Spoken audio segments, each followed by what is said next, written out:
Awesome. Okay, perfect. So we are recording. And actually, since you're usually sitting in the seat that I'm sitting in, if you can just hit tell a little bird on the left to let people know we're on and live, that would be great too. So, so here's the first one, guys, and feel free. Let's keep talking on the side. We will open up the hot seat at the end. So if you guys want to jump in and say something, there'll be time to do that. But I'm going to drive right through these since you guys waited for so long. Okay. So the first one is I don't have the right environment. Okay. So many artists, so many creatives, say, oh gosh, I don't have the right studio space, right? Only if I had that perfect like loft, I want that New York kind of studio life so I can just paint and create. My environment's not right. I can't really make what I want to make for my kitchen table, right? A lot of people get stuck in that environment. Or, this is something a lot of people identify with, is being in an environment where other people around them are not as creative as they are. They have these big dreams and these hopes and they have this artist mentality, but there's other people around them that aren't quite with them yet. They may be on like this level and then that artist is on this level, right? And you're thinking all of these crazy things. You're like, hey, I walk to the beat of my own drum. I have all these thoughts. Hey, Action Jackson, nice to see you. And exactly, Preston is saying yes. Okay, so we're resonating, right? And exactly, Zach is shaking your head in agreement. So it's either two things. We think that the environment is going to change us, or we think that the people around us just aren't big enough and we don't have the right people to, encourage us along. Right. We don't have those other creative friends like you see in the movies, right? So it's always, somebody else always has that perfect circle of other creative friends. So, so here's the thing. What I want to really get across is that, have you thought about, that's just an excuse, okay? When you want to make things happen, you make them happen regardless. It's hard to get out of that space, okay? I'll give it that. It's hard to get out of that space. But your environment starts with you, okay? Your environment starts with you. And I'm going to say hey to French Kiss because he's back in the room. So I'm glad that you joined us. And Rachel joined us. So welcome to the group. We were just covering the first excuse that artists make that keep them feeling trapped, keep them feeling like this art thing is never going to pop off in the right way for me. Okay. And that first excuse is I don't have the right environment. So I'm going to dive in and tell you that that right environment, it starts with you wholeheartedly. Okay. So I'm going to read a little bit from my notes also just to keep me on track. Don't want to delay you guys any more than we've already have. But here we go. Our belief and our thoughts about ourselves as a creative are really, really important. Okay. Thanks, French Kiss. He says, we can hear you. Definitely. It is incredible, kind of, at this point. So, our belief about ourselves as artists, that's crucially important. All right. So we have to start there first. Our mom used to say, Sonia up there in the corner, you teach people how to treat you. Right? She's shaking her head probably because that's something that she's always said is you treat people how to, you teach people how to treat you. Okay. And that same thing applies to yourself. You teach yourself how to treat yourself, by your actions. So, the challenge here is mindset. Yeah, exactly. Start treating yourself like a first-class artist. Okay. And that we're going to cover what that really means. But when you start treating yourself like a first-class artist and you say, you know what, I'm a first-class artist. Doesn't matter where you are right now. I don't care if you're in your parents' bedroom, you're 17 years old with dreams and hopes of going off to art school, or if you are a 60-year-old artist that's just been kind of doing something as a hobby, right? You have to take that mental note and say, you know what, I'm an artist, I'm a creative. I was born with all of these ideas. I love to make things. And so I'm going to treat myself like a professional. Okay. I'm going to treat myself like a first-class artist. All right. Here's the little switch. Once you start treating yourself like a first-class artist, the other people around you, I guarantee you, they will follow suit. Okay. Because your presence won't be missed. Nobody's going to hear you say, Zach is agreeing. Yes. Nobody's going to say, oh, what do you do? Oh, I'm an accountant, but I also I kind of make jewelry sometimes also, or I'm a teacher and I like to paint for fun. No, okay. You are an artist who's really a painter and you ended up teaching so that you can have a paycheck. That's really what it is, right?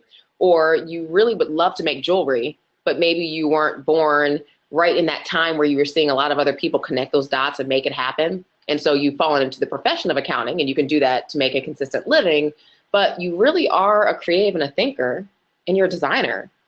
Okay. You don't just dabble in making jewelry. You're a designer. Okay. So when you start putting those labels on yourself and claiming that mindset, you're teaching yourself how to think. And that means you're going to walk around and you're going to talk like that designer, like that creative, okay, like that painter. And then in turn, other people are going to see that from you. Kind of as simple as that. All right. So that's the first excuse, and that's the remedy. The remedy is to change your mindset. Teach yourself how to treat yourself. Okay. That's a tweetable moment right there. Teach yourself how to treat yourself. Exactly. And To so, me, what you're saying reminds me of the old saying, you are what you eat, right? yes, So it's how are you feeding yourself? What words are we feeding into our souls? When we wake up, when we go to sleep, as we go throughout the day, our words are powerful, not just the ones we speak to other people, but the words we speak to ourselves. Dejan and I are always saying, like, I'm going to breathe life into this, right? Which means, like, no negative words, breathe life into the situation, keep it positive. And we often have to be reminded to do that with ourselves, because we're kind of quick to remind ourselves to do it with the people we care about. Um, but we are what we eat, and that our words are included, right? oh, I think that's a really great analogy. You are what you eat, right? Um, so really important. So let's dive into this a little bit further. And just to throw out just a quick example, quick analogy. You always see all these celebrities and famous people, right? And you've seen so many unhappy celebrities, okay? And these people can afford whatever environment they like. They can afford to have whatever kind of people around they like, you know? And you see a lot of unhappy people at the top income levels, at the top of their fame, the people that can have anything. All right. So really that is just a true example of it's not always physical environment that makes the difference. Okay. But the great thing is once you start treating yourself like that top creative, right? And really realize and own the fact that you do deserve to win in this art game, right? You're going to start seeing that monetary success. Okay. That will come. It's kind of like a natural thing, right? You do the work, the money will come. Money's always around. It's floating all around us. All right. It's all about accessing it. So, and it really is that simple, right? It is around. It's everywhere.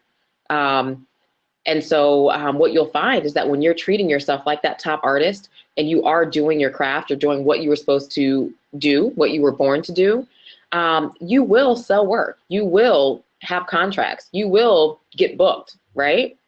And so that money is going to allow you to make more choices. So if you don't like working out of, your home kitchen studio, then you'll be able to afford to make a few choices. All right. And that can easily change where you work from, it can easily change your situation. So, because it is good to be inspired by the space that you're around. I'm a firm believer in that, but I also know that physical space you're in is not going to limit you from creating.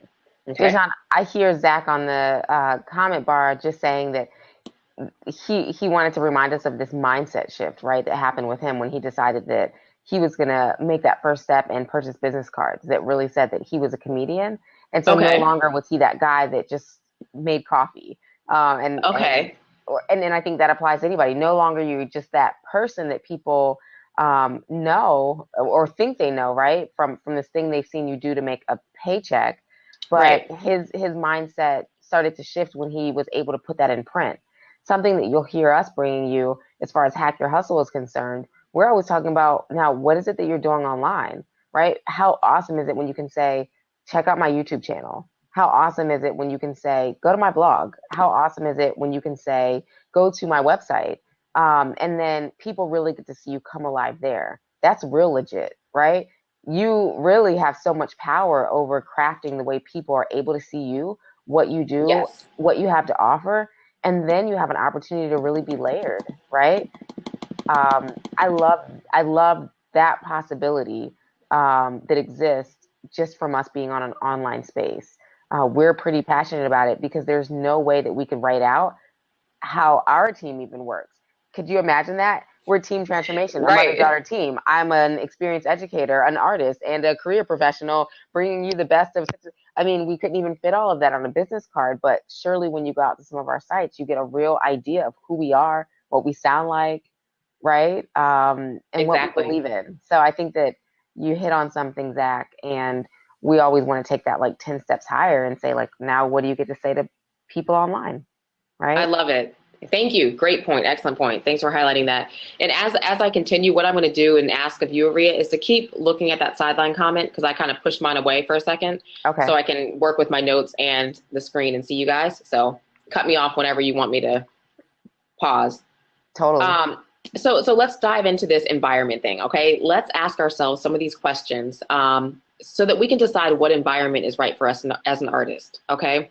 And you'll hear me say artist, and what I mean is any creative. I don't care if you're a visual artist, a performing artist, a singer, songwriter, poet, writer, you know? If you were in the arts, all of these things apply to you, Yeah. okay? So, number one question is, ask yourself this. Are you in an environment where you are celebrated or are you tolerated? Okay. Hmm. Are you celebrated or are you tolerated in the environment that you're in? Okay. So that can be your environment at home. That can be your work environment. That can be your circle of friends. Are they celebrating who you are, or are you finding yourself kind of like hiding who you are so that you can be this other person, in whatever environment that you're in? Okay. Hmm. So I know that you're on this scope, right? I mean, you're on this Blab because we know that you're an artist, right? We know that you don't want to make excuses anymore. You want to take stuff to the next level. You want to learn how to get past it, right? So ask yourself that question. Are you in an environment where you're celebrated or where you're tolerated? All right, Ria? I just want to say, I love that. And I think that Zach is saying he loves it too. Um, are you celebrated or are you tolerated? What I love, again, and I'm going to keep kind of hitting on this online space that we're talking about, right? When we're talking about hacking your hustle. Well, I'm going to get to online spaces, so give me a second. Okay, all right. If you don't, Sorry, I don't want you to take it so far. Yeah. Okay.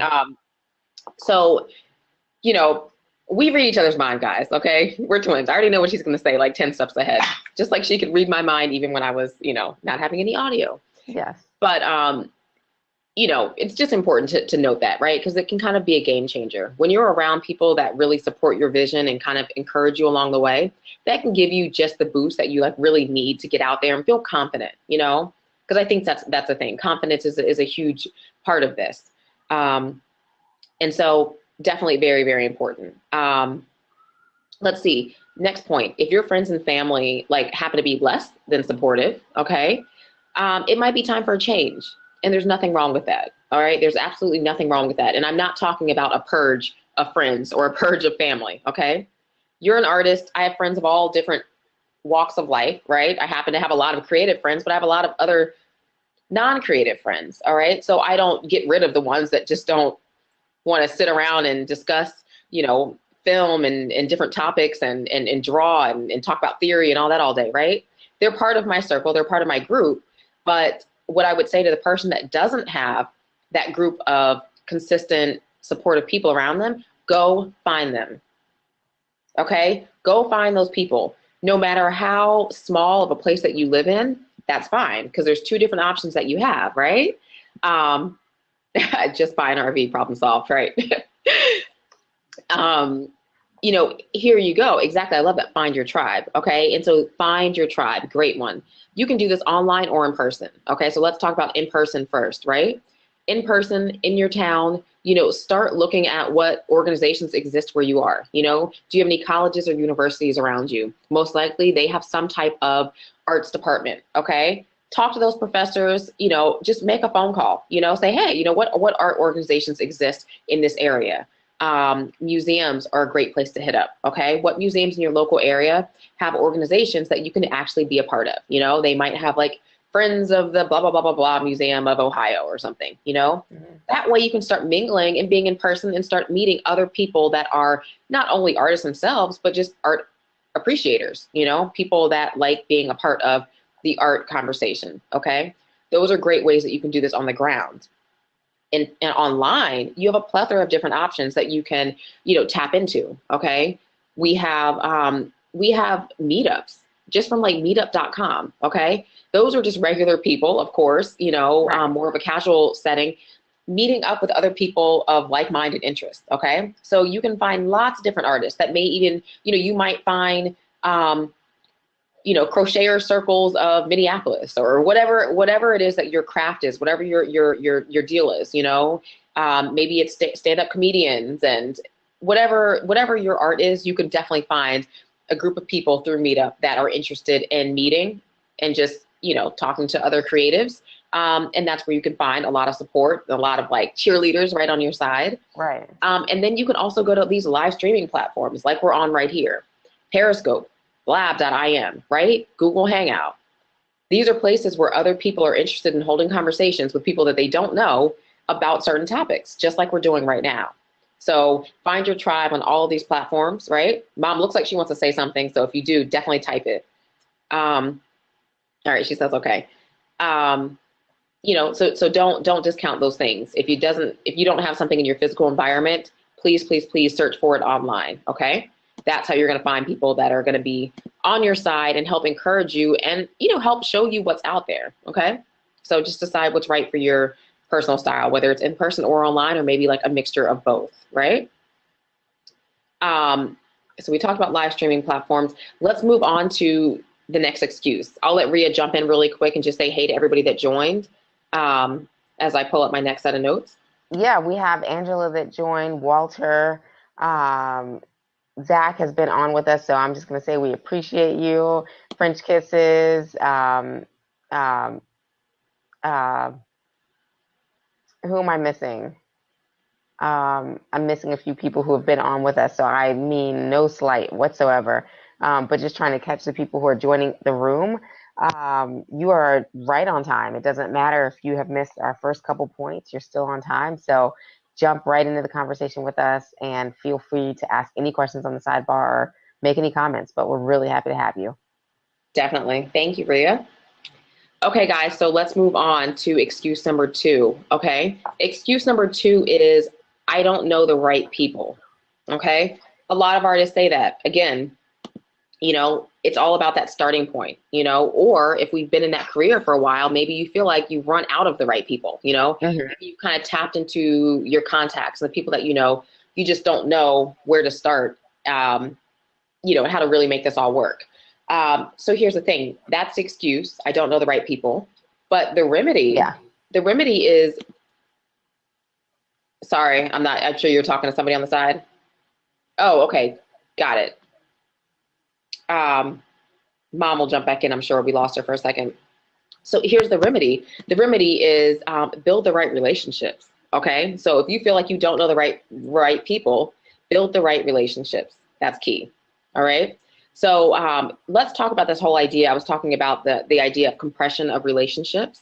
Okay. And this is typically, a sales term, right, that we use, in maybe like the direct selling arena, right? Compression of relationships, in a nutshell, it can get more complex if we're talking about it in sales, but let's talk about it as it refers to building the right relationships.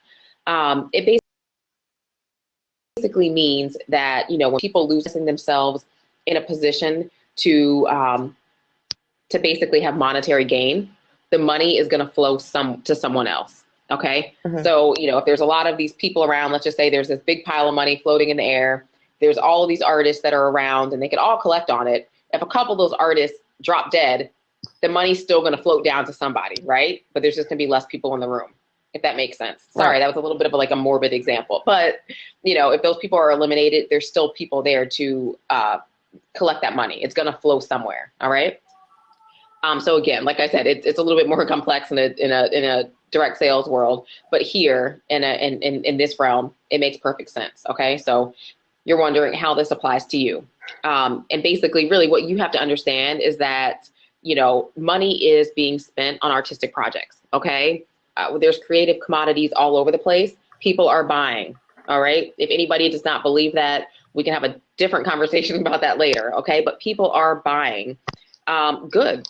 Okay, something is designed and made by everything is designed and made. Okay, I'm just looking at all the things around me. Something's designed, whether it's fine art, whether it's toys, whether it's clothing, whatever. So people are buying All right. We just have to be in a position to have that money flow towards us. Right. So that's all you have to understand. Okay. People are buying, they're spending money. You just need to position yourself so that you can be on the receiving end of that. All right. And so you can do that by building the right relationships. Okay.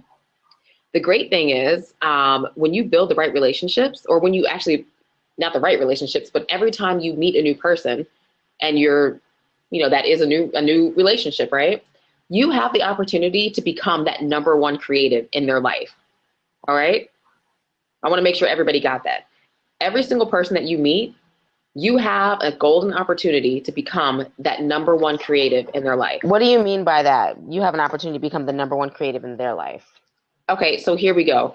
You can be that constant artist. Okay. So let's just say, you may be among a group of people that, let's just say you're meeting gallery directors. Maybe you're meeting maybe you're meeting art buyers, art collectors. Maybe you're just meeting everyday people, who knows, right? By you being that consistent artist, let's bring it back to people that are in the art world, right? Let's just say they're gallery directors. Let's just say they put on art shows, whatever they are, right? They probably come in contact with a lot of other types of artists, whatever your art is, whether it's music, whether it's, visual arts again, whether it's performing arts, whatever it is, they're going to probably come in contact with a lot of people just like you, right? Right. Here's the difference.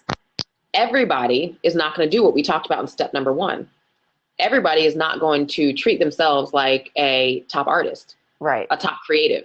All right. So that means that they're going to be sometimey about it.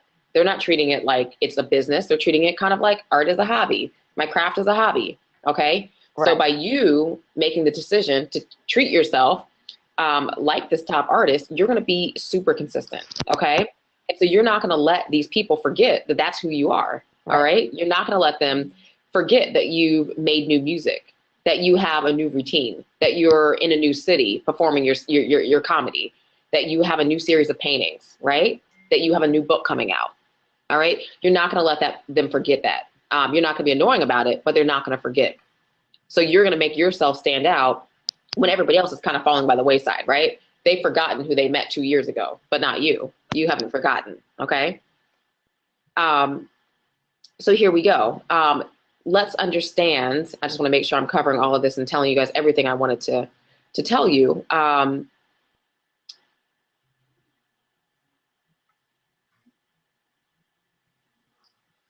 One of the things that you guys can do, let's talk about a few things that you're going to do. Again, once you've decided you are that top tier creative, right?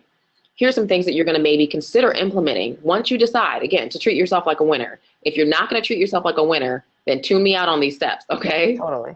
But if you are going to treat yourself like a winner and know that you deserve to be in that place where you are finding success, and by success, I mean monetary compensation on a level that's going to really, allow you to live, not $20 here, $200 here, $2,000 here. I mean, steady, regular income from your art. Okay. Right. So first, you got to make an intentional decision, like I said, to keep in touch with everybody that you meet on a consistent basis. Okay.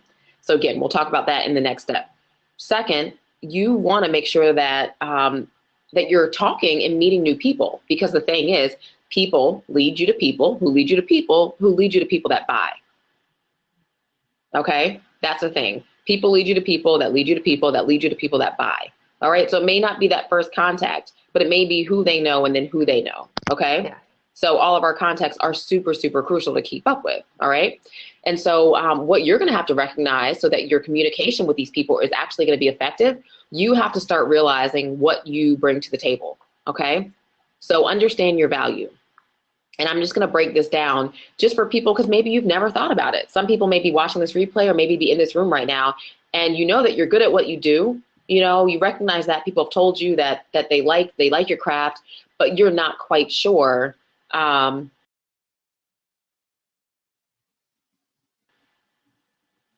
not quite sure what your value is, and maybe a little bit fuzzy on exactly what you bring to the table. Okay, so here's a few things that you can do. Welcome back, Mom. Glad that you got back in the room. Here's a few things that you can do, 3 questions that you can actually kind of ask yourself so that you can really decide where your value lies, okay? One question, ask yourself, what artistic skills do you possess that other people can learn from? All right? Yeah. and this is going to be different depending on what kind of artist you are. I can just, even just looking in the room, I see that there's so many different types of people. I bet there's a million different things, right? What artistic skill do you possess that other people can learn from? All right. Like, what could you teach people? You know? So let's think about that. Write that down. All right. And take some time and really think about it. What can you teach people? And don't rule it out because you think that it's mundane or, nobody wants to know that. Just write it down. Okay. Because I guarantee there's somebody that wants to know everything that you can teach them and they don't know anything about it. Okay. So write down everything you can think of. The second thing is, do you have an interesting working style or a process that others would be intrigued by? You know, if you're getting ready to go on stage, do you have like an interesting warm-up style, or do you have a way that you psych yourself up and get ready to meet an audience, Because those things are interesting. I love to find out the inner workings of, different artists. What makes them tick? How do they get inspired, Do you get inspired by hearing stories, meeting people? I don't know, What is it for you? So really think about those things, because again, these are things that are going to give you content to kind of talk about. And these are the things that all of these new people that you meet, that you're building relationships with, they are interested in these things. Okay? They are interested. Here we go. Let's see what else. What are your artistic goals? Consider this. Really write this down. Okay? Write down, what are your artistic goals? Okay? So people know that you love art, maybe they do, right? Or that you're creative, but have you really thought about why you want to create a profit with your art? Because we're not here talking about just making art for fun. That's just called a hobby, okay? And then maybe we would call you a hobbyist and not an artist, okay? But you're an artist, not a hobbyist. So why do you want to make a profit? Because I know I want to make a profit off of my art. I want to make a profit off of my creativity. Doesn't have to necessarily be my fine art or something, but it can be my creativity that I bring to the table. I want to make a profit off of that. So the question is, why? Why do you want to do that? Okay. So I see a lot of people on the side, and I see that people are doing some cool stuff, right? So, and yes, dedication to our craft. But people do want to hear the other side of that. All right. People want to hear, what are you working for? Do you have a desire to build wells and, third world countries? Do you have a desire to, bring an art vibe to your city or your town so that you can create jobs and art awareness? Do you, what do you want to do? Do you want to start a clothing line with eco-friendly materials? Who knows? What's your bigger vision? All right. So we know that we want to make profit off of our art, but really, what do you want to do with that profit? Okay. So that's my last question that I want you guys to really consider. Just to recap, remember, what artistic skills do you possess that other people can learn from? All right. Do you have an interesting working style or a process that other people would be intrigued by? And 3, what are your artistic goals? All right. What do you want to do with the success that you'll find with your art? And so on that note, I'm going to move to my next section and let Rhea kind of jump in and moderate. So you guys, what I'm hearing just on the sideline is, as she said, some really cool stuff. I think that we're always learning from the people that we're communicating with on all of our Blab sessions, right? And I'm hoping that we can share back and forth with each other. We've already done a lot of that. I'm hoping that as Dejan moves forward, she can take a lot of the energy that we see obviously exists in this room, right? A lot of the dedication that people have expressed, a lot of the hard work, blood, sweat, and tears that they've poured out into their businesses. And by the end of tonight's Blab session, Dejan can not only give you these 4 excuses that artists make to keep them in that feeling of feeling trapped. What are those 4 excuses? But also, what are ways that we could all work smarter, right? And really be connected so much quicker to that why. And that why is what she just mentioned. What is it that you want to do with the success? It's not certainly about making the money, right? That's totally secondary. Well, it's not all about that. It may be even primary, honestly. It could be primary, right? But it's not everything, that we can't live in this world without money. But the idea, I say it's secondary because you're making art for something. What is it that you want to do with that money, right? And I know that it's more than just feeding yourself and paying the bills, right? So what is it that you want to do? Staying connected to that, in addition to working smarter, not harder, is gonna be what equals change and freedom and lifestyle transformation. And I want to make sure that by the time we walk away tonight, Totally. people always have access to that thing that's called working smarter. Working smarter and really put a claim on what you want to do. All right. And I'm really serious about that. I told you guys in the Periscope session, I call myself, I'm an artistpreneur. Am I just a painter? Am I just a set designer? Am I just, a concept artist? Absolutely not. I'm an artistpreneur. Okay. And, I'm just passionate about spreading that message because I feel like many people are artistpreneurs. They just don't know it yet. You have the spirit, you just didn't know how to connect the dots quite yet, right? So I see just from the picture, we got Sarah jumped into the room. So, hey, Sarah, great to see you and as Dejan, always. I'm going to keep us on time. You guys usually we play different roles, right? And I tend to keep us on time. We are probably on about 40 minutes here, just on this session. So I want to make sure that we're honoring that time that we try to stick pretty closely to. Okay. No problem. I'm going to jump back in and go on to the next point. So let's start talking about the next excuse. Okay. We just covered 2. Okay. So here's the third one. I haven't made it yet.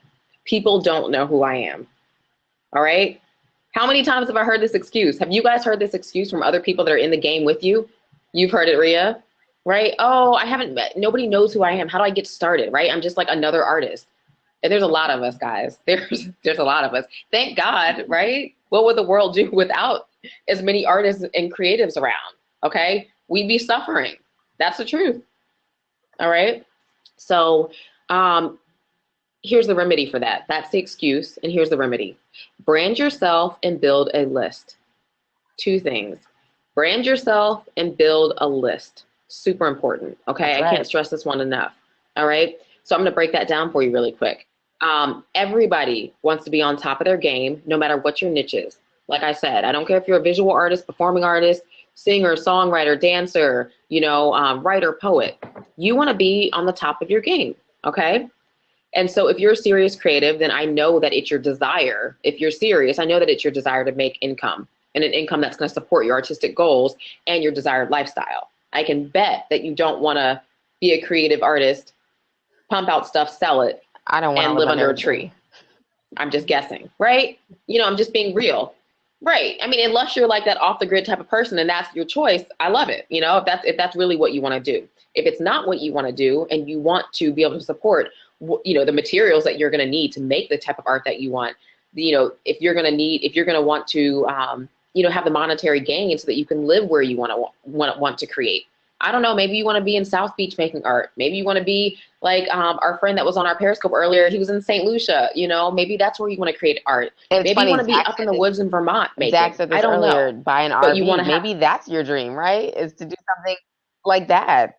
Take some cash flow, right? Something like that, right? Exactly. Totally. Maybe you want to get one of those tiny houses. I've always wanted to do that, and hook it up to a truck and move around wherever I want to go, and then you just stake your little claim, work out of your little tiny house studio, possible. So anyway, all right. So I know that you have a desire to make income that's going to support your artistic goals and desired lifestyle, not anybody else's, your desired lifestyle, not anything that society has told you should have. Let's take should out of it. Okay. Should does not exist in this world. So here we go. Imagine if everybody that you ever had a conversation with about your art was actually interested in buying from you. That's crazy. Isn't that crazy? Imagine if everybody that you ever told, oh yeah, I'm a painter. What if they were like, oh yeah, cool. Can you show me your paintings and give me a price list? I'd like to write a check. That's crazy, right? Imagine if everybody that you said, oh yeah, I'm a stand-up comedian. What if they were like, wow, great, let's get on the phone. I'm going to call so-and-so. Let's get you booked for the next year. What? Same thing with music, right? What if somebody said, let's put you on so you can start, making your music, getting it out there, and let's get you a record deal. All right. So it sounds crazy, But here's the deal. It's really not that crazy. Okay. And remember, I said the word buy. Right. I didn't say let you perform, let you sing a song, let you record something, or let you give them a painting to hang on their wall for a little bit. I said buy. Okay. What if everybody was interested in buying from you? Okay. How would that scenario that I just painted for you change where you sit right now? You know, think about your journey over the last couple years. You know, just think about what it's taken for you to kind of come up there and be like, I'm going to put my stuff out there. I'm going to go and, you know, be this creative. I'm going to go do performances. I'm going to, you know, make paintings. I'm going to showcase them. You know, I'm going to have art shows. I'm going to do whatever I do as this artist. I'm going to go work on these film sets, whatever it is, right? You know, how would the course of your last few years be if you just have more people that were interested in buying? You know, if people didn't just say, oh, that's nice, and keep it moving, you know, and kind of like, oh, that's great, you know, it's a nice dream. All right. If I had known this when I was first diving into really the formal education as an artist, when I was 18, going to college, that would have made a huge difference in my life, right? So, all right, I'm sure the same is true for you. But okay, so we can't go back in time, right? But what we can do now, let's see what we can do.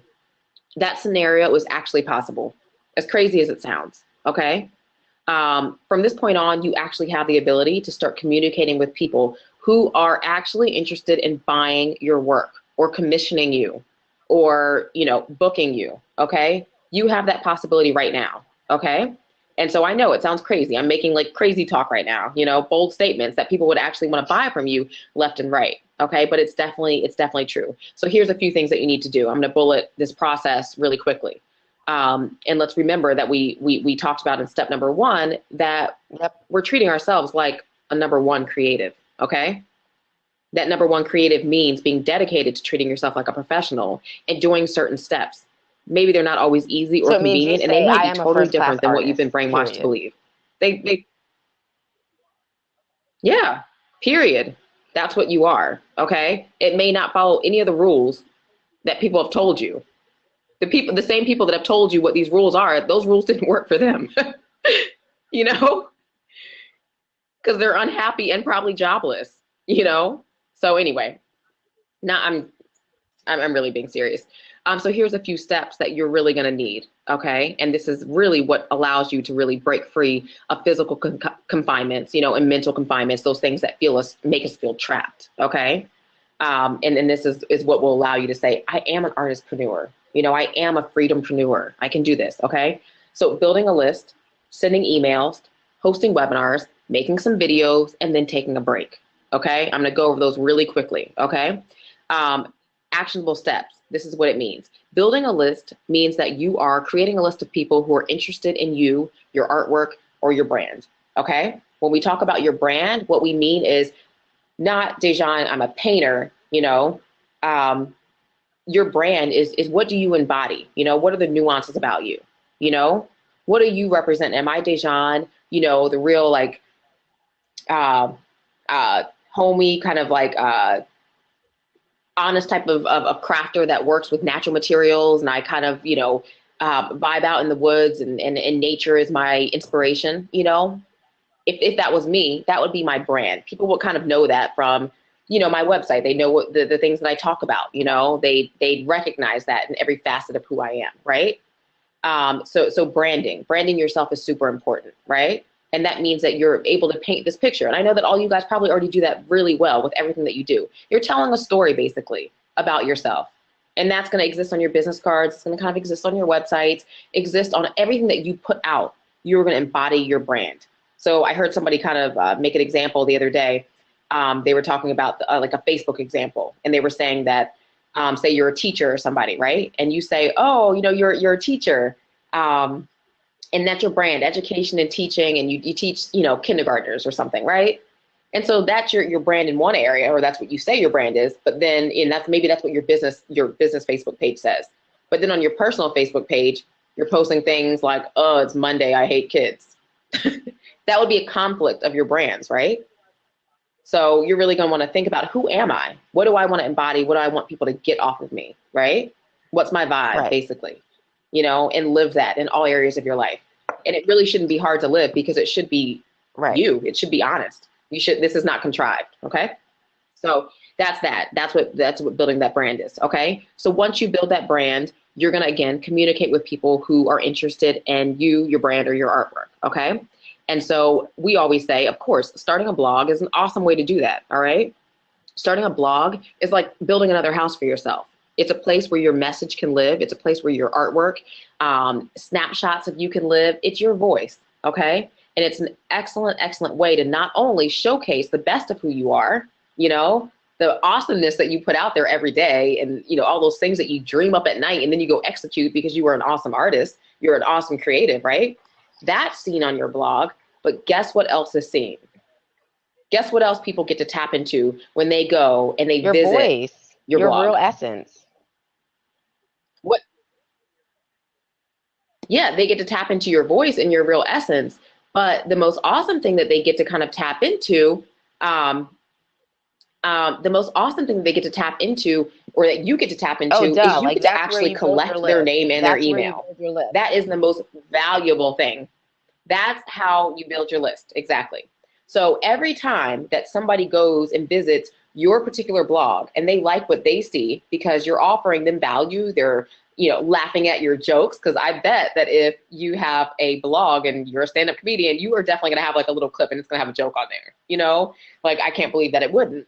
If you are a recording artist and you have a blog, like, I guarantee there's going to be some kind of like music sample on there somewhere. You know, there's going to be something that's engaging and telling people more about who you are. If you want to get more, right? Exactly. It's like, okay, keep the conversation going. Please give me your email, because in exchange, they're getting value. They're getting access to when you release new blog articles. They're getting access to when you're going to go live on things like this, like Blab. You know, maybe they're getting access to the next time you do a show in their city, next time you're giving away tickets, next time you're looking for somebody to come and do a personal show for. I don't know. Zach, you know, he's done podcasts. Next time you're right. There's a lot of things that you want to capture when you have people landing on your site one time, right? And so you want to ask them to make that exchange, and it's not like an unequal exchange, right? There's currency in what you have on that site and what you're going to continue to provide people with. So exactly. Totally. I love that you said that. There is currency. absolutely. Metaphorically and literally, right? Hey, Curtis, thanks for jumping in the room. And so no, I was just keeping you on time. You guys that have been with us before, you know that we like to open up our hot seats. So a lot of times people are waiting. They're like, okay, it's about that time. So I just want to make sure that we don't have people waiting too long to jump in the hot seat, and that we're honoring our time. We have tried very hard not to go too over. Okay, no worries, no worries. So here's the thing. Hopefully you guys all get it. You know, give me a thumbs up or some props. I haven't gotten props in a while. So hopefully you guys got that, right? Okay, so when you're building that list, that's going to give you the ability to send emails, okay? Remember, that's part of our step, sending emails. That's one of the ways that you're going to continue to communicate with these new relationships, okay? So don't discount people you meet online, even people that you meet in person, on your cards. You know, we talked about business cards. You know, nothing is out of the box. You create whatever you want. I don't care if you have a billboard, you know, on the side of 95 or whatever. If that's going to lead people back to your blog, that's fine, all right? And then they're going to go on your list. Then you're going to be able to send them emails so that you can keep in contact with them. And the whole point of keeping in contact with people is that you want to remind them that you are a #1 creative, okay? That's what's going to make you stand out. Because I already told you before, remember when we talked about the compression of relationships? Some people are going to drop dead. They're going to fall out of the equation. But that money is still up high, right? It's still going to start flowing. It's still going to come down. But you're still positioning yourself in a space to actually receive it. Start collecting it. You're like, bam, it's mine, right? Other people exited out because like they didn't send, you know, they didn't keep in contact with these people, right? Nobody knows that they're still living, breathing, or creating art, you know, that they're still performing. But you're still there, okay? And you're still there not only 1 week down the line, but you're there maybe 1 year down the line. And it's up to you how often you want to communicate with these people. But the point is that you're always still in the picture. Because if people go and they like what you have on there one time, most likely they're going to like what you have a year from now, you know? And maybe the first time they went on, they weren't quite ready to, you know, buy buy your music, right? Maybe they weren't in a position to book you, you know, at their club, you know, but maybe in a year, it might be perfect timing, you know? And the next time they're looking for somebody, they're like, wow, oh, there's that guy that I keep in touch with. You know, he sends me emails like every, you know, 2 weeks or whatever. He sends me emails every week. Let me just contact You want to him. hear a cool It's story going to that be I right actually heard on in their today mind, you know? about So, just staying connected, and it's not exactly on an sure. online space, but I don't know if you guys were fans of The Wire. Mom, I think you guys used to watch The Wire all the time. Do you guys remember the character of Chris? Yeah. I met him today. Okay. Yeah. And what Mm. he was what he was saying was that uh, when he originally was offered that role, um, he like turned it down and was like, "No, I'm kind of like doing some other things right now." And we all saw that that really that role was like a make or break role, right? And it was a really Change significant his part of the career. show. Yeah. But what happened was, yeah, he walked away from that first opportunity, and it came back around, right? He stayed relevant with the directors and with the people working on that show. And what they ended up doing was saying, "Hey, so we want to come back around to this Chris role. Are you interested?" And he's like, "Now I've learned by now, like, yes, you don't say no to that type of thing." And he jumped on it, and that really turned out to be an amazing experience for him and everyone else who was addicted to the show while it was on air and then even afterwards. But that idea of just staying relevant and being in that place where, like Dejan said, you're like this, ready to receive. If you can stay in that position when these blessings come down or that money comes down, like you're there to catch it. And that was interesting to hear his story. So, I mean, there's real legitimacy in what you just said. Exactly. Exactly. So I'm going to keep going. I just want to say, hey, we got a couple people that came Hey, in. Hillman Dropout joined us again. So, hey, nice to see you. Um, Good stuff. And I think somebody else came in also. So, um, DH Salon. cool. Well, thanks for jumping in Cool. for just a little bit. We appreciate it. So maybe we can convince you to stay Um, longer. it, Definitely. Okay, so here we go. So we get the point, the importance of staying relevant and how we're able to do that through sending these emails. Okay, here's a few other things that you can do. You know, as a creative professional and as this number one creative. All right, host webinars. Okay, there's lots of platforms that you can use to host webinars. Okay, you know, some free great ones because I'm always thinking free is awesome. You know, Google Hangouts. A peer.in if you're having like a small group session right here on Blab. You know, these kind of platforms are really great for you to get a group of audience, Yep. get a group of people together and create a webinar. And so you might be asking yourself, webinar, what in the world? What am I going to talk about? I just do comedy. I just create set design. What in the world would I talk about what would I talk about on a webinar? Okay, well, this is your chance where you need to go back to our previous step where we listed, remember we listed those 3 things? What do you do that other people can learn from? What is your working style or creative kind of like mojo that would intrigue other people? You know, what's your why? What are your goals? Those are all things that you can talk about in your webinar because other people want to learn from you. They want to, you know, you I can do a heard Zach range of talking about serious to writing not serious, workshops, right? teaching and telling, Oh, there you are know, many people that have no you pick. idea. Like people say I'm funny and I Yeah, have some talent. What do I do? How awesome would a webinar be if people really had an experience to like jump on a webinar and hold an online writing workshop, right? Or a session, a writing session. There's that just kind of jumped out to me. But there's a lot. Anything that you would actually do in person, you can probably do better online because you have access for the sheer fact that people can jump on from their computers, right? They don't have to actually physically go someplace.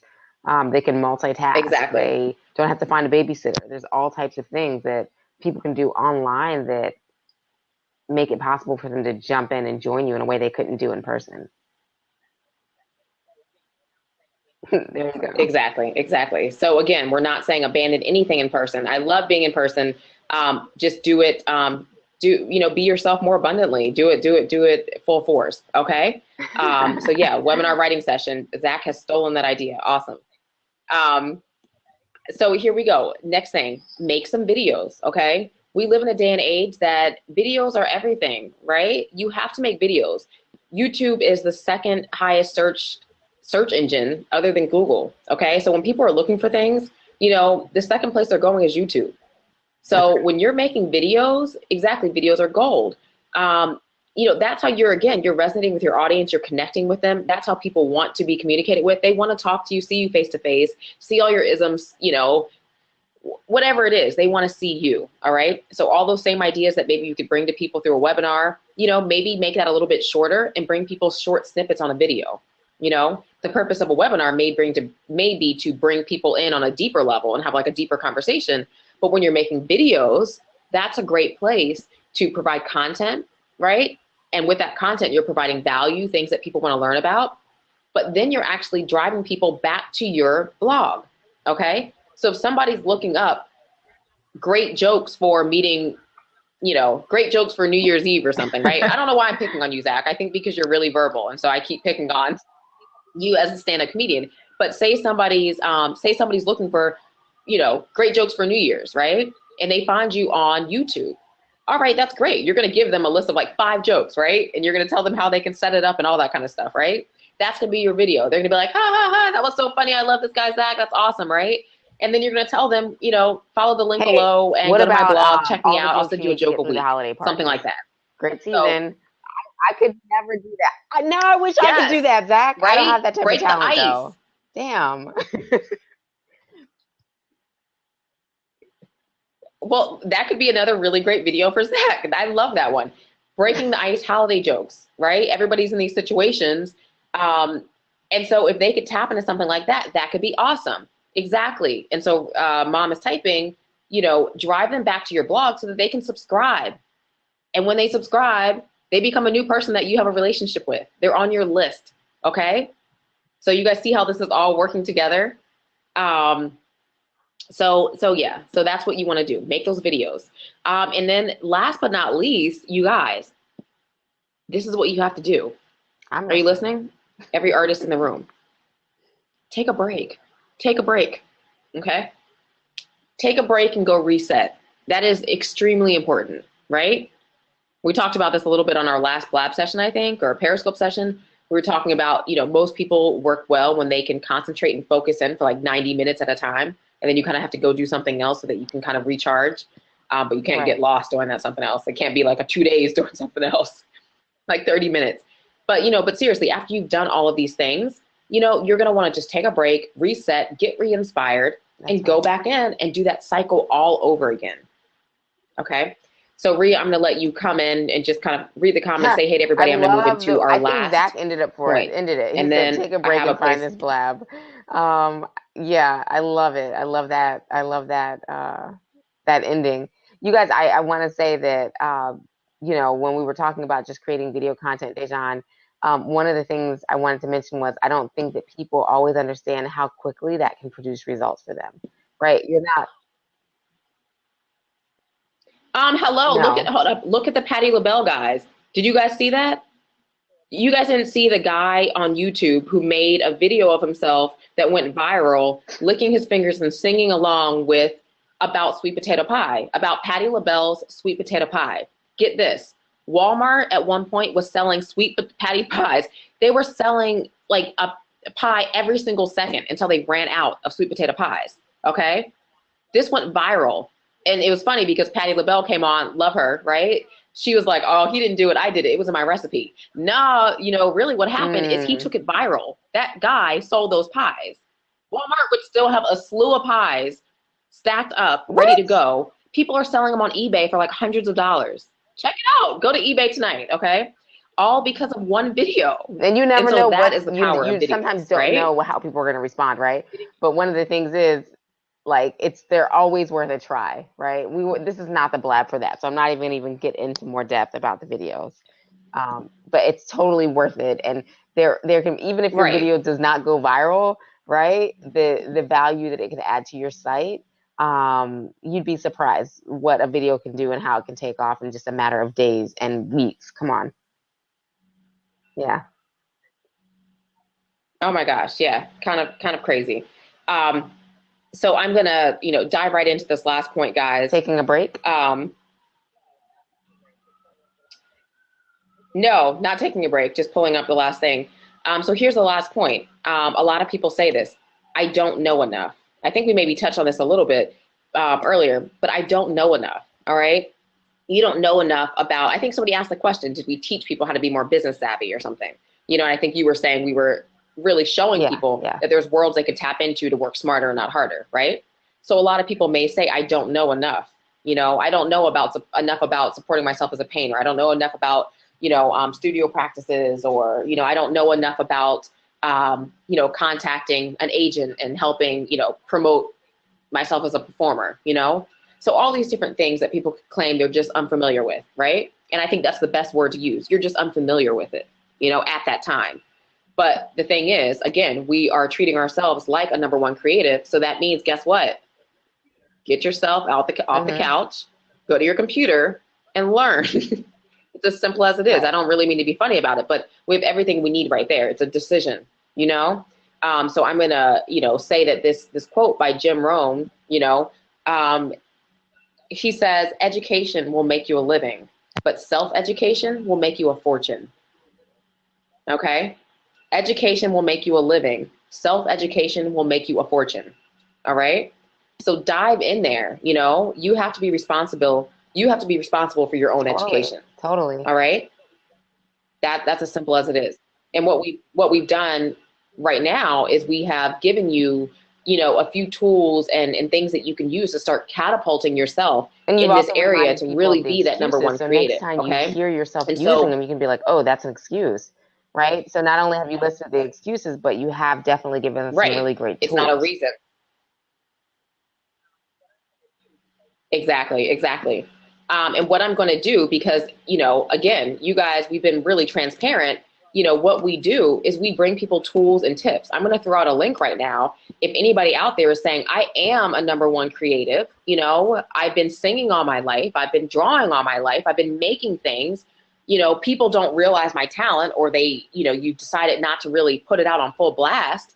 If you're deciding that this is basically the day that you're doing it, then I need you to go to this link. Okay. I'm putting the link out here, and I'm going to leave you with another message before we open up the hot seat. Okay. Um, so what we're going to do really quick, and I just don't want to get this confused. I see somebody's putting up a link, but what I'm going to have to do is, Mom, actually, sorry. I don't mean to be rude, but a Change Factory, Mom, you're up there. I don't have controls over this. Can we just remove this link really quick? Cause I don't want people to get confused on what link to follow, especially when they're watching the replay also.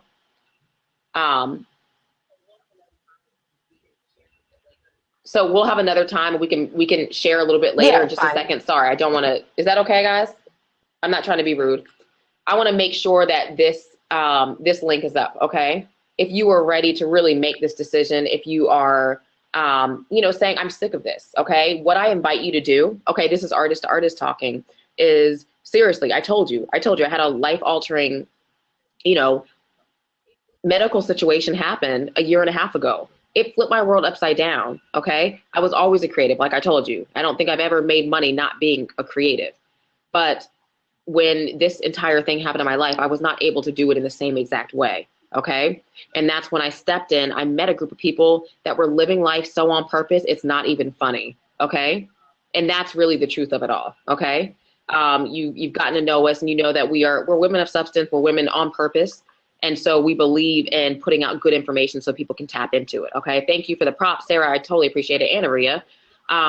So go to this website. Okay. If you're an artist, raise your hand and say, I'm going to be an artistpreneur. Yes. I'm going to be a freedompreneur because I want choices, and I want to choose to make an income off of my art, or I want to choose to make an income doing something that's going to allow me to, work on my art as much or as little as I want to, without going and clocking into another job that is not feeding your artistic spirit. So I just posted the link, and it's asideofchange.com/create cash. Check that out. All right. You create everything else. You create music, right? You create routines. We create dances, you know, I create, television sets, you know, getting all these props together for other Mm, people. Why in the world can't you create cash? It's possible. Okay. Remember, I told you earlier that idea of money, and, it's mm-hmm. out there. We live in a very abundant world. Look around. Okay. So the money is falling. Money is falling. There's lots of people. Some people are going to be so inconsistent. They're going to reach out for that maybe once a year, once every 3 years. Some people are just going to fall off and they're going to die. It's going to leave a few more people, one of those people being you right there, and you're just going to let your hands go open. Let that money flow down and funnel into you, because the money is flowing. Okay? Again, look around.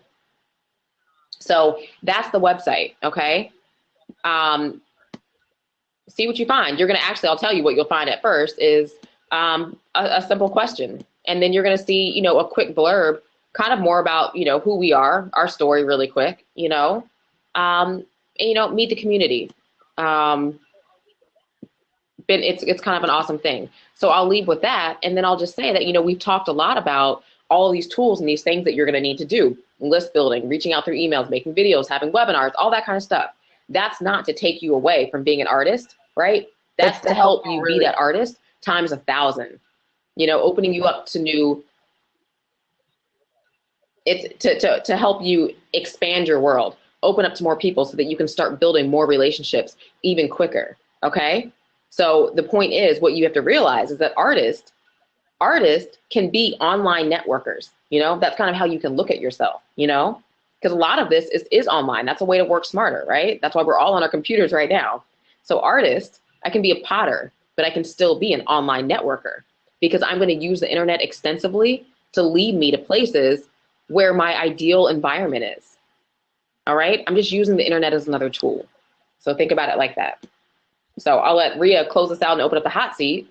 And I'm going to shut up because I said a lot, but I hope it was good information. And I love it when we can talk to our tribe, right? That idea of finding a tribe. Dejan has known her tribe, I think, since she was born. Okay. The way she's talking now is actually the way she used to talk at 3. Scary. Scary, right? But yeah, she has found her tribe, and that's you guys that are on with us tonight. And I hope that you really got some value out of what she's saying. When she says that artists can be online networkers, that's real. What I love about this idea is that whether you're an artist, you are a doctor, you are a lawyer, you're a teacher, what it boils down to is us seeking a higher quality of life, right? We want more time, or we want more money to do more things with our time to enhance our communities, enhance the people around us, and make positive impacts. I think that's true regardless of your industry. Would you guys agree? One of the things that working online allows us to do is not even just work smarter, but it allows us to say, let me do this thing online that allows me to actually duplicate myself and then almost work on autopilot. So when we talk about these videos, when we talk about a blog, when we talk about creating a list, that's awesome. You know what? I don't even want, don't even say anything else. What I know about this group of people, because the conversation has been too awesome and people have stayed in this room too long, don't say anything else. Let's open up the hot seat. What I want you to do is just make the decision. So, are you a #1 creative, or are you not? I'm a #1 creative, and I've just given you a great site to a whole community of other people that said, forget what I've been told, forget the lies that I've learned, I'm going to, claim myself as an artistpreneur. So we'll open up the hot seat. What you want to do? Like, so let's open up the hot seat. How long is our round? Let's do 1 minute. Jump in and say, hey, if you have a question, we'll try to answer it, but let's really try to keep it to like 1 minute since we're a little bit over time. But I want to give everybody time to, visit the link. So the seat is open. Let us know where you're from. You guys know that we're not going to I don't know what we might do. Yeah, I'm I don't know what people do when it's not friendly. Yell at you. Right?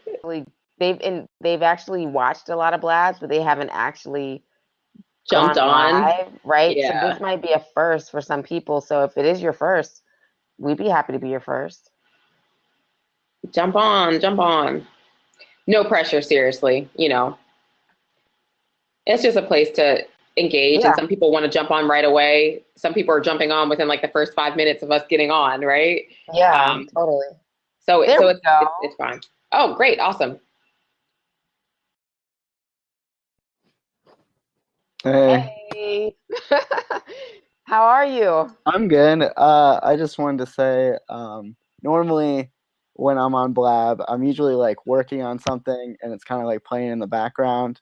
Yeah. And when you guys started like going through the list and like even just like before and like really engaging with you guys, like I was just like, yeah. So like I apologize for like spamming your comments, but you make great points, like really solid points on exactly what artists do. And with my podcast, I interview artists that do that like have made the jump and stuff like that. And yeah, you're right. Like those are all the excuses here. Like today in the episode, we talked about how I was disliked in one city because I had a CD. Like they were like, you can't have a CD and be a comedian. Wow. Attitude. Yeah, exactly. So there's like that whole discussion. So like sitting back and just listening to you guys was great, and I enjoyed it. And you guys are more than welcome to come on my podcast anytime you want. I would love to have you guys. Awesome. Yeah. And so yeah, I just want to say thank you for creating the value, and I'll stay connected with you guys, and I'll let everyone else jump in the seat if they want. So, thank you so much, Zach. And listen, you did not spam us. Thank you so much, the conversation alive. So we loved every minute of it. Okay, good. Yes. And you hung out with our technical difficulties. So he was here through that all. I know Mom can't say anything, but I know she's like, yes, it was great. And Zach, we'd love to come on your podcast. So let's stay connected on Twitter or whatnot, and let us know the best thing what is your send schedule's a direct like. Message to a Change Factory. That's where our mom is sitting, but you know that they've switched seats. So if you send it to a Change Factory, then we'll be able to get all of your information direct that way. So we'll look out for your message. Totally. Who else is in? Zach warmed it up for you guys. Seat's warm. Come on in. You know, even if it's just to say, hey, we had a lady come on the other day, what was so awesome. And she had a pet chicken. Guys. It was great. I can't remember what our subject was about. Yeah.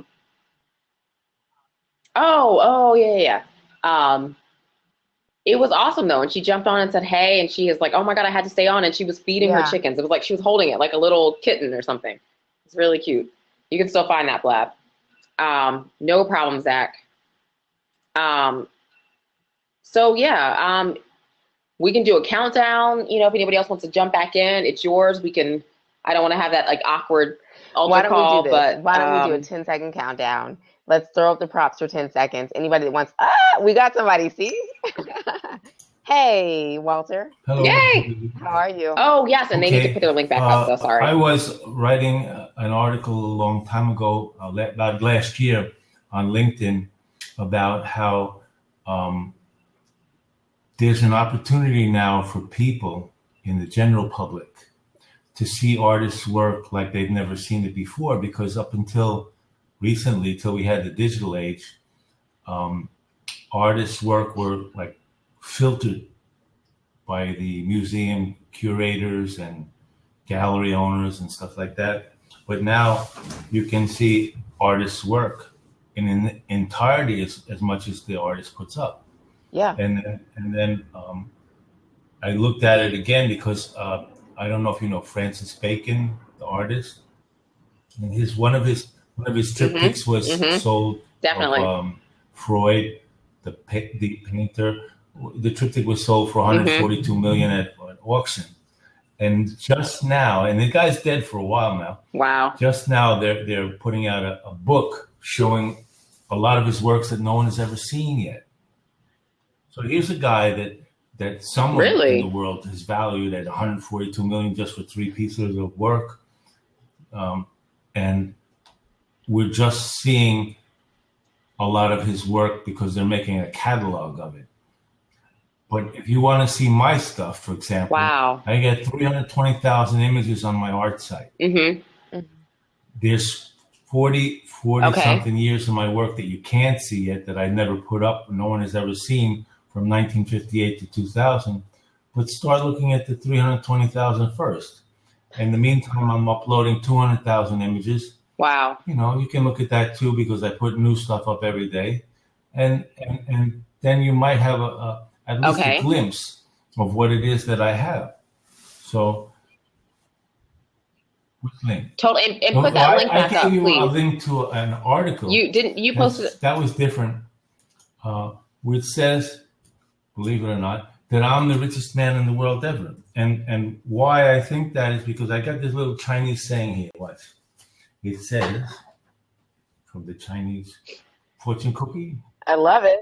It says, in this world, it is not what we take up, but what we give up that makes us rich. That's right. So if you think about it, and maybe artists don't realize it because we're so enamored with the ability to put our work up online because people can see it. But we're giving them the ability to see the work. And we have to because you can't even think of getting them to buy it until you look at it. But everyone can look at your work 24 hours, 365 days a year once it's up for free. I mean, if you go to a museum site, or you go to a gallery site, they'll show you a few images, right? But you won't see anywhere near the entire collection. And even if you go into a museum, you don't see the whole thing, what they've got, because they have most of their stuff hidden away in some locker room or whatever you call it. And so the biggest value that any person can get that's looking at art is to go to an artist site and see whatever they've put up. And so I think I have more art up there than anyone else in the world. And so that's why I say I'm the richest man in the world ever, because not only can you see it now and it's free, but, you know, as long as I can somehow, whether I'm here or not, you know, have it up ad infinitum or whatever it is, people, billions and trillions of people that come after us, will be able to see it as well. That's right. That was the link that I put up first. I love that. I'm sorry that I didn't jump the gun. Okay. No, please throw it back up because I know people are interested in checking it out. I know I am. Actually, that's Sarah definitely is. On my she's an artist. site. I have a site on ArtNet. I don't know if you're familiar with that site. It's very expensive to have, but I think Yep. I'm trying. You know, I'm doing whatever I can to get people to see it. Yeah, it's worth it. And so, what else? That's amazing. I don't know. You have any questions? Well, you brought up a good point. No, you just, I think I'll second me and Sarah both saying, you know, wow, she's saying she never thought about it like that.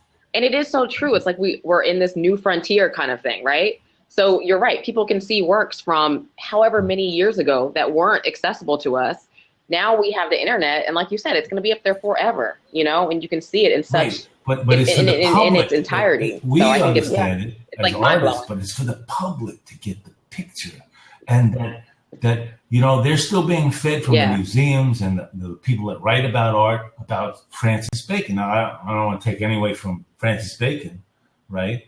But they're still writing about, we're going to have his book and we're going to see stuff that we never saw before, you know, and maybe it's a couple of thousand pieces. But when are they going to write about the people that are alive, that's putting all this stuff out there, you know? Right. What are they afraid of? You know, why can't they acknowledge us? And it was like, the same thing was Jean-Michel Basquiat, you know, I don't know how you say his name exactly, but an interview about him in some video, and the museum person, I don't know, it was Whitney or the Whitney Museum, I think it was, and the lady said, well, everyone likes it and we're going to have it now, but I never realized before. So he was selling hot work before, but just because it wasn't in her brain, you know, they didn't put it up in the museum. Right. So how do we expand these people's minds? Right, exactly. Well, you know what? By doing exactly, I think what we're doing right now, that's the awesome thing, because before they were everything because they were the source. Now it's like it's the we, and we are the source, and we can put out whatever we want. Right. It's the internet, the even playing field, right? It depends on where you take this you're recording and you put it up on YouTube and put it directly up on Facebook and send it out to thousands of people. You can do that, but still they may look at it, but does it really sink in? You see, so from last year, I don't see much of a difference. I wrote that article last year. I don't know if that many people saw that article. I can post too if you want. Yeah. And so sure. What do we have to do? And let me see. There was another thing I think I wrote today on Facebook, because I write different things all different places. So our mom was asking, do you blog currently? Okay. Uh-huh. Yeah, I have a list of blogs. Some of them, originally I didn't write words. I'm getting into words now because I was really focused on putting out my art. Right. And what happened was in 2013, they had lost on the website. They had lost 100,000 of my 175,000 at the time images. So I had to take a deep breath. Wow. I had to take a deep breath. And as difficult and as painful as it was to spend even more time than I was working all day long, putting up stuff. It was like almost 24 hours up there, and I had to make sure I didn't overdo it, that I was going to kill myself in the process. So now from 175, I went down to 75. Now it's 320. So I made that push, and I'm there. That's why I can still now I can actually start writing more than just uploading, re-uploading. Okay. And re-uploading was more difficult than uploading. That's cool though. Because I had to try and match. They had each image was in different galleries, and I had to try and match and find it and search in which computer it was in. Not just upload it like I can now when I put up new things. Mm-hmm. I had to kind of find out where it was and match it to where it should be and all that stuff. Let me see one thing. That's intense. Now, I'm excited to check it out. Is in the comments of this particular article I just posted. Okay. So you have to search, look for the second comment. And this is what I mentioned about Francis Bacon today. So that's interesting. Definitely. Interesting guy, right? I watched a lot of his videos, very contradictory. Yeah. He's saying one thing, and the next minute he's saying another thing. And he's very I guess he's distorting people's faces. He's not really distorting it or whatever. But he's saying, what could people do to people already all over the place? I could never do that much. What people do, kill each other and stuff like that. He's just really funny. And he's a character. He's a really character. Yeah. I'm going to check it out. I'm interested. So that's crazy. Thank you very much. And cool stuff. And thank you for all your time. Let's stay connected. Did you get to see where my art is? Definitely. Give me that site too? Yeah, throw it up. Definitely. Hey, throw it up. Definitely. This is the great part, guys. Everybody that's on the sideline, I know we're all getting value. And it's this community, and that's what these live streaming platforms are. So that's why they're awesome. So the others, I have two other articles, if you don't mind, I can put them too there. So the second one is called The Ultimate Source of Renewable Energy. And that means, in my mind, that our minds is the ultimate source of renewable energy. Everything that we have starts with an idea, whether it's the phone, the computer, anything that you have started with an idea. And if you look at images, whether it's my images or someone else's, and you can get new ideas to create something new beyond what we see around us, because we're so jammed with things around us. If my art can stimulate you to think even beyond that, because it's so out of the space, then I'm helping you find the ultimate source of renewable energy, which is in your mind, everyone's mind.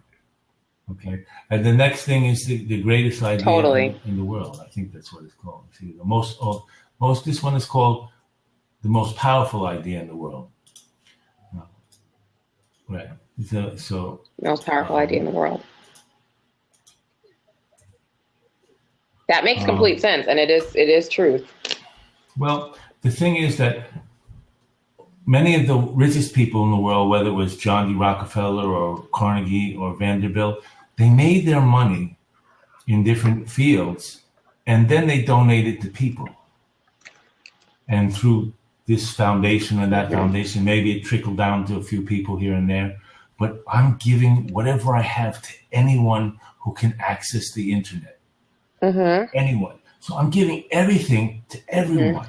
Now, if they get in touch with it or even look at it, that's the frustrating part, because it's there. It's like a diamond. Have you ever heard the story, the Acres of Diamonds?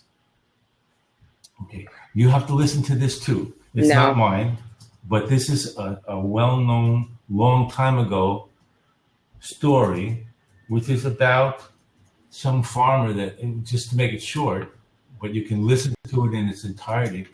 This farmer had a farm, and some guy came along, a monk or something like that. That's the title.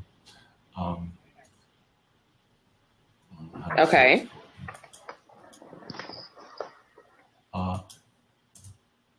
Okay.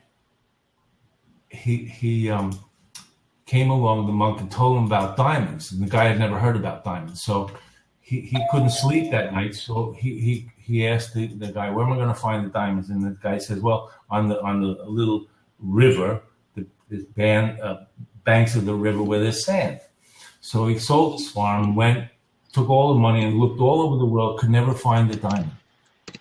He got to the edge of a cliff. Okay. And he ran out of money, so he gave up and he jumped into the ocean.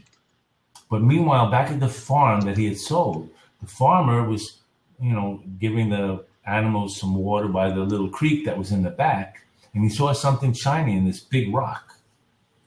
He picked it up, put it on the mantelpiece. In comes the monk or something one day and says, "Oh, so-and-so came back because here's a diamond." The guy says, "That's not a diamond. That's a rock I found in the stream in the back." He said, "That's a diamond." So it turns out that was the largest diamond mine in the guy's backyard before he sold it. So that's the story. And that's what it means, acres of diamonds. So look for what it is. Your greatest fortune, whatever you're searching for is within you. Right. That's right. And so that's the story. Thank you. I think that's the way we live. Have a good day. Thank you, Walter. And Walter, just to thank you so much. I just want to make a note that somebody on the sideline is saying that she just made a YouTube video. Tora is saying that she just made a video on Acres of Diamonds on YouTube the other night. I'm very so she ironic. said it's ironic that you actually mentioned that story. It's on purpose. And I say it's on purpose. So we're all here on purpose. So nice. Thank you. Bye, Walter. Thank you. Thank you. You guys, this is what being on purpose is for. There's no accidents, right? There's no accidents that we came on like even a little bit later than we were supposed to, because it's awesome that Tora was able to connect with what Walter was just bringing up, right? And that we're able to have this conversation with all these like-minded people, sharing bits of information. It takes a team of us, right? Because when we were having technical difficulties for like 30 minutes, I was like, I don't think this is going to happen tonight, right? She's still actually, Mom, look, you guys, we see her like pantomiming over here, right? She can't really even communicate with us. She's listening and she's typing, but we can't hear her. Because we switched computers, right? My computer was having the issues, and I was like, no, my artists need to hear this Blab tonight. But it's going to happen. It takes all of us. So I think that it's awesome. A really great night. Definitely. It has been an awesome night. Let's say this. Does anybody want to jump on and just say, hey, before we close it out? I do want to respect everybody's time. It's 11:30. I can't believe it. As we wait for anybody, if you just want to say, hey, jump in the hot seat for a second, I'll let you know that we will be on with you again this coming Tuesday. Okay. Not sure what the topic's going to be yet. But join us. There's always something. I always say, even though tonight was geared for artists, anybody could have learned and taken away some valuable bits of information, right? So Tuesday will be... No, I was going to say Tuesday we'll be back on. Sorry, go ahead, we don't know the topic, but you can always find us. If tonight's your first time discovering us, you can always type in hashtag hack your hustle. That's the name of our Tuesday and Thursday show. Of course, you can find us at A Change Factory at Butterflies Do It, Yep. right? But if you just type in hashtag hack your hustle, you are bound to find our show. Totally. I'm also going to throw up the link one more time. I know people, it's far up in the comments by now. Lighten Up Global just joined. Welcome to the group. So I'm throwing up the link one more time. And again, that's for my artistpreneurs. All right.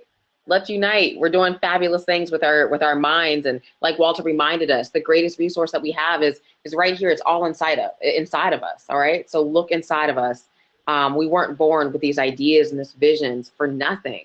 You know, let's not waste, the greatness that we were born with, So let's join together and keep the community growing. Check out the site if this resonated with you tonight. And we hope to, lock arms with you, very, very soon. So it looks like nobody joined our hot seat. So I'm going to say good night from everybody. Well, we have somebody else jumping in, asking a question, saying, I'm gathering stories. Can I jump in? Sure. Tora, not a problem. Thank you for being on with us. Stay in, because we have somebody that wants to jump in the hot seat. So how are you? Good, how are you? Great. So I'm gathering stories. I am writing a book called The BS Busters. Okay. And those are stories that at once you really believed something, and now that you don't believe it, it looks a little more like BS. So I'm compiling a book of stories. The BS Busters. Like wise women, and I thought, well, I'll jump in and see if you have any ideas of things that you once believed that just didn't hold up for life. And now you look back and go, I don't know why I believed that. Okay. This is me, the educator in me is saying, can we get like 10 seconds of think time? Yes. Okay. I'll give you an example. This is a really kind of a superficial example, but when I was little, I just knew if I got married and had a baby, everything would be bliss. Right? Yeah. I mean, that's a story that our culture says. Retell.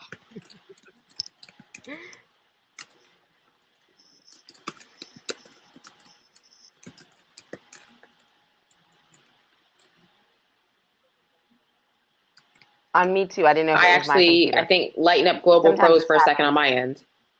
Okay, she might come back. We'll let her jump back in. Okay, Zach saying the same thing. That gives us more think time also. But yeah, that story she was telling, you get married, have a kid, then like everything is great. That's something that we hear over and over again recycled in our communities.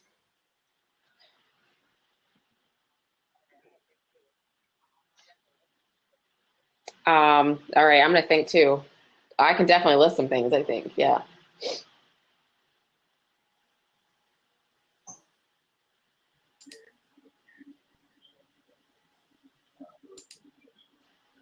Okay, she's back. We are back. Hey, I think we lost you for 1 second. Mom, we see. Right?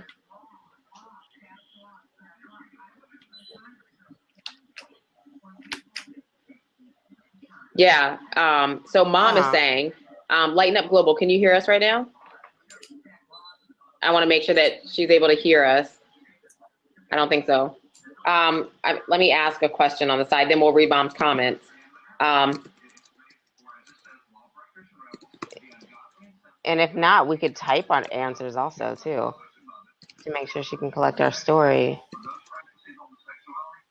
Let's see.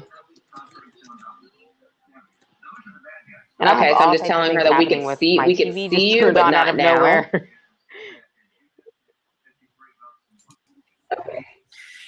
I'm back. What happened? That was okay. I don't know. So that let's let her back in. It just froze, and then that's okay. We know that we say that this is like #new platform problems.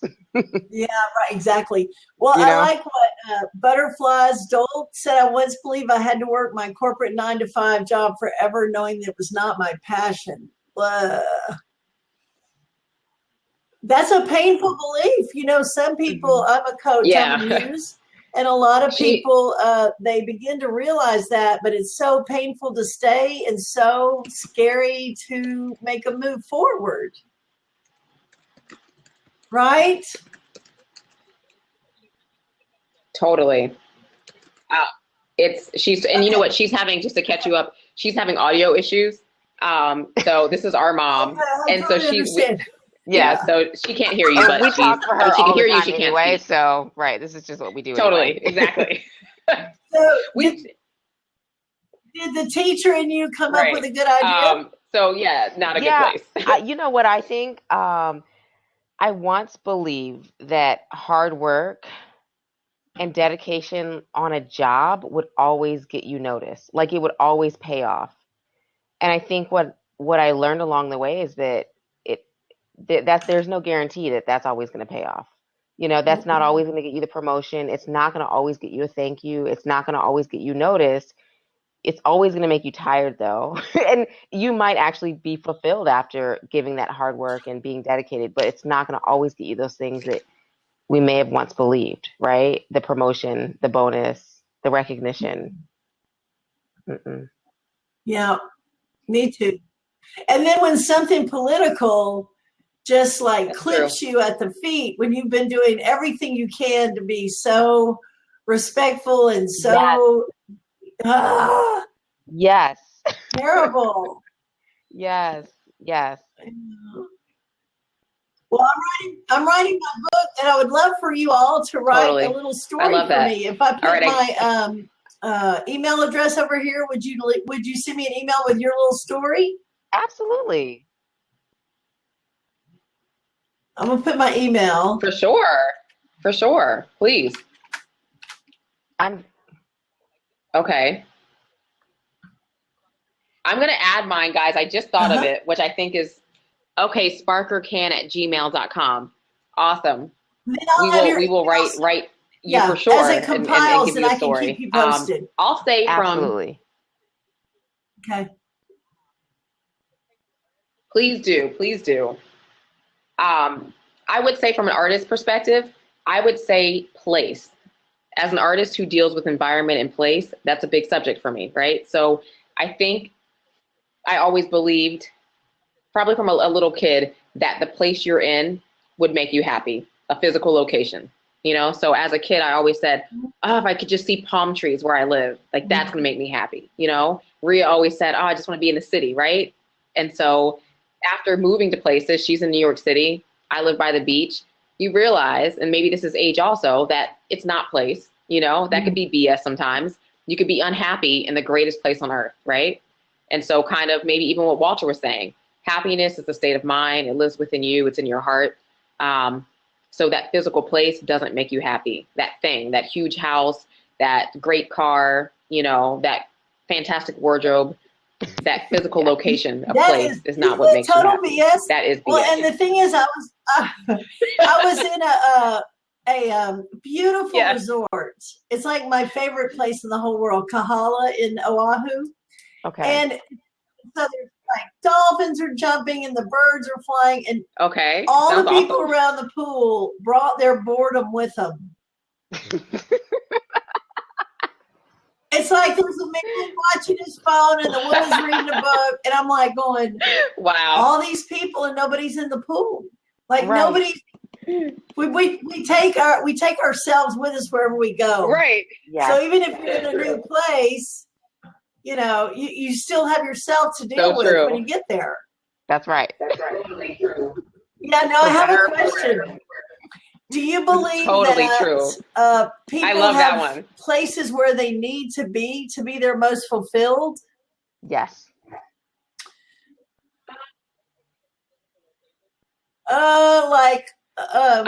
Places like as in physical location. I do. I'll tell you what. This is somebody.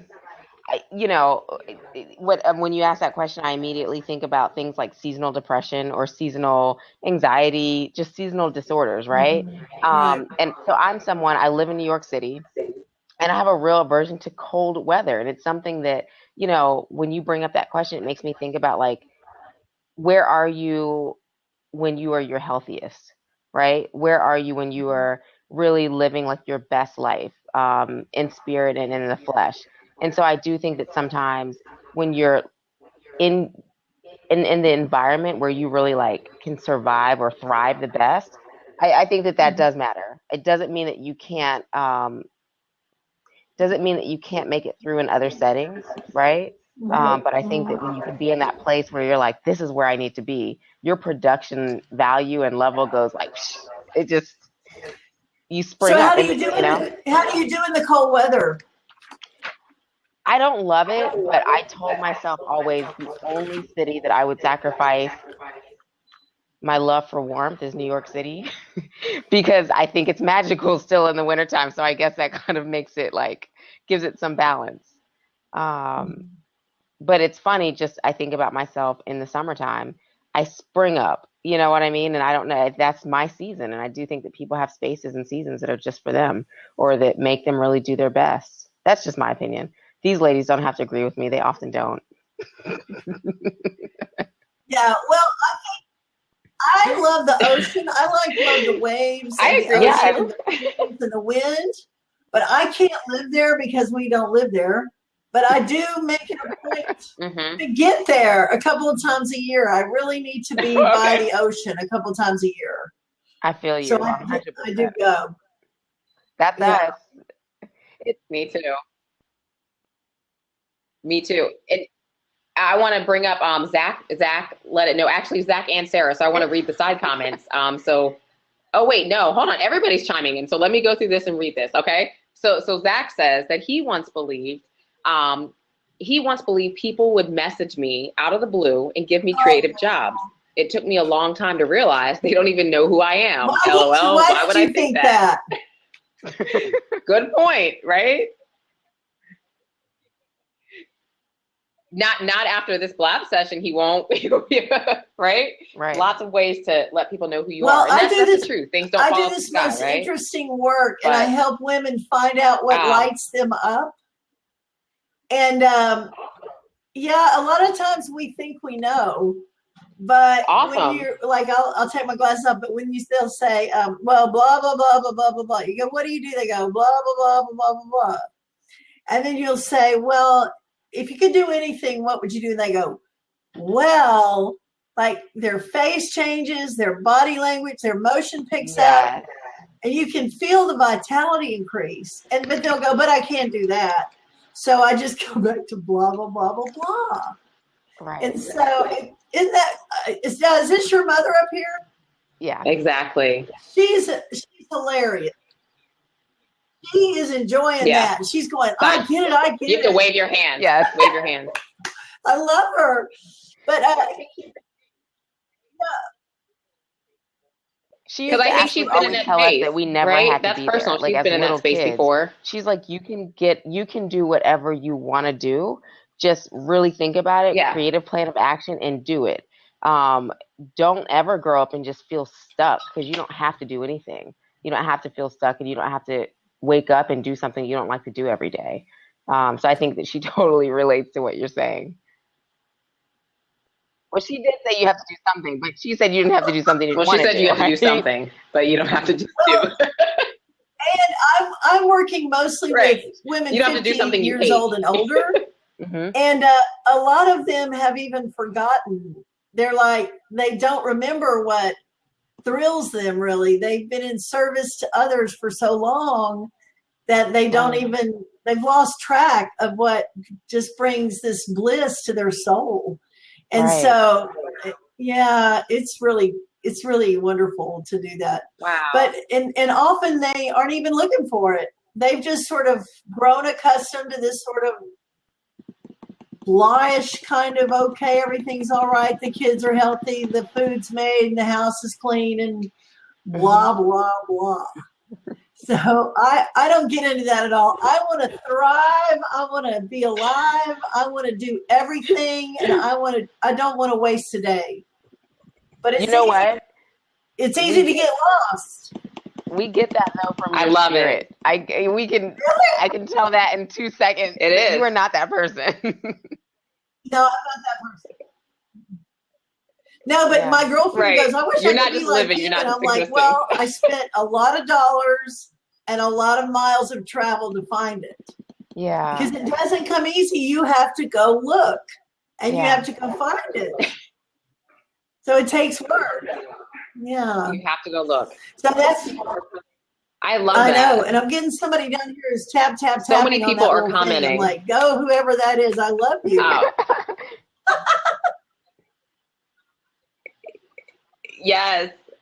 I'm going to read some of these. I'm going to take a second, guys, on the sideline. Like, I wish we had like 1 million squares so everybody could be seeing each other. So I'm going to go down the list. I'm just going to start with Tora says that she was piggybacking on Zach. So she's saying she used to think the same thing when she moved to a new city. And her mom would say, go out and meet people. No one's going to knock on the door and say, hi, I'm here to be your friend. Yeah. Exactly. They're not going to drop from the sky, right? Let's see, who else? Sarah's saying it can be challenging in the wrong setting. Moving from Detroit to Florida was the best move for her. That's awesome. Totally awesome.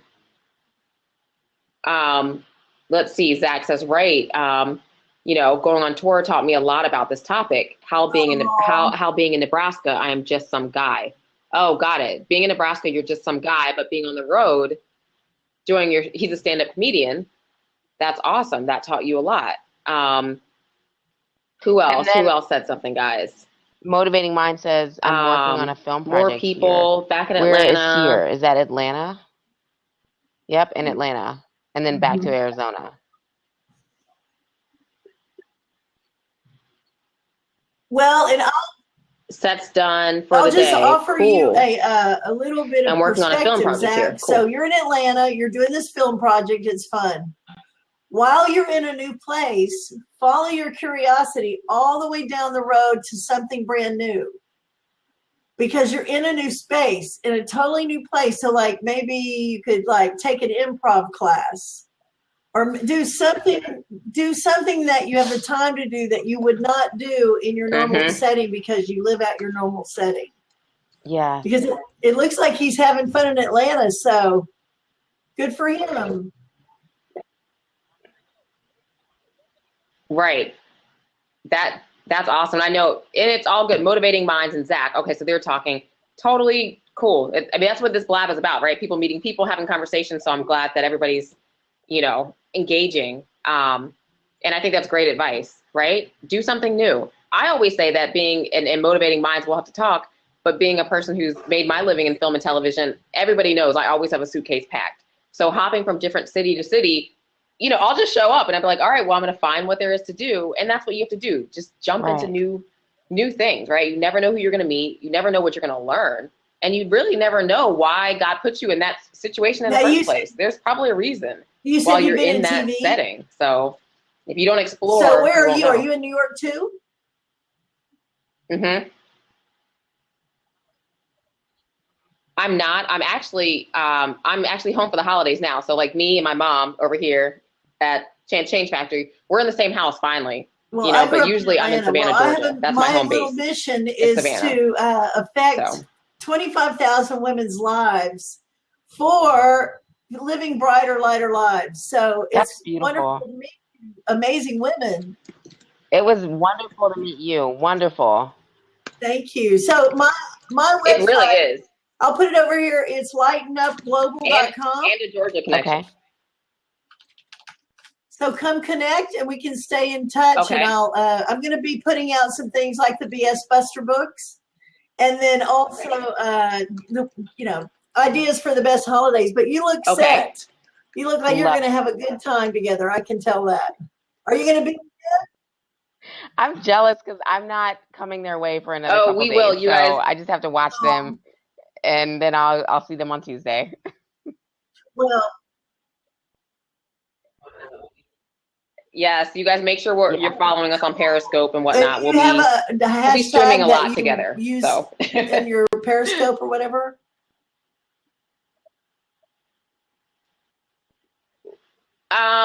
Sometimes I would say we used to use Try Change, but don't use that. Just look for at a Change Factory up here on the corner where my mom is. Okay. A Change Factory at Butterflies Do It. That's our Periscope. So for even everybody on the side, follow us there. That's kind of like our collective voice. We each have our own identities, but a change factory, you know, we say we're women that are pumping out change. So everybody join us at a change factory.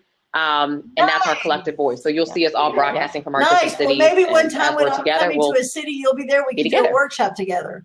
There you go. So it's awesome. I love it. It was so nice to meet you all. You're very inspirational women. You're so bright and shiny. So are you. Thank you.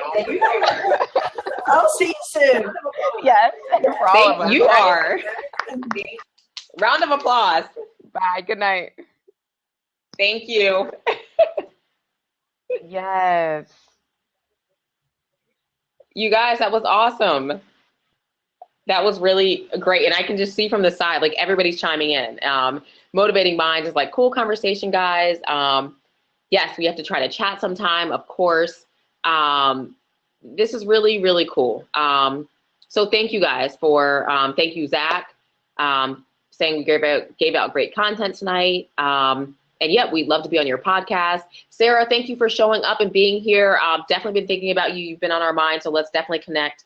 And check your emails. I sent you an email on Facebook, and check your spam maybe, because you probably have something there waiting for you.